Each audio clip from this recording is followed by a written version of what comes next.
আমি ঘাস কাটার এক পর্যায়ে ঘাস কাটতে কাটতে এই ঘাসের মধ্যে দুইটা সাপ তাজাই পাই, আর একটা হাসিতে কাটে গেছে।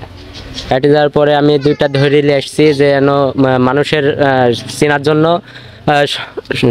ইয়া হয়, ভালোভাবে চিনতে পারে বা হচ্ছে বোঝার জন্য কোনো সময় যেন এরকম ভয় বা হচ্ছে বিভ্রান্তির মধ্যে না থাকে, সেজন্য আমি সাপ দুইটা ধরে নিয়ে এসেছি। আমাদের এলাকার এক ভাই কাজল ও সকালবেলা কুমড়ি কাটার উদ্দেশ্যে চরে মানে পদ্মা চরে যায়, যার এক পর্যায়ে কুমড়ি কাটা শেষে ঘাস কাটতে লাগে, তখন ঘাস কাটার এক পর্যায়ে ওই সাপ দুইটা দেখতে পাই। একটা নাকি তার হাসিতে কাটে যায়, তারপরে ওই দুইটা পলিথিন বন্দি করে নিয়ে আসে মানুষের চেনার জন্য, যাতে মানুষ পরবর্তী সময় যদি মাঠে বা কোনো জায়গায় ওইটা দেখে সচেতনতার জন্য। মানুষ তুলবি, গরু বাছুর কামড়িয়ে খেয়ে নিচ্ছে, এক মহিষ আত্মহত্যা করেছে, সাপে কামড়া খেয়ে নিছে, এক সাপে মারেছে। আমরা তখন সেই আতঙ্ক যাতে পারছি নি রাসেল ভাই সাপের লাগে।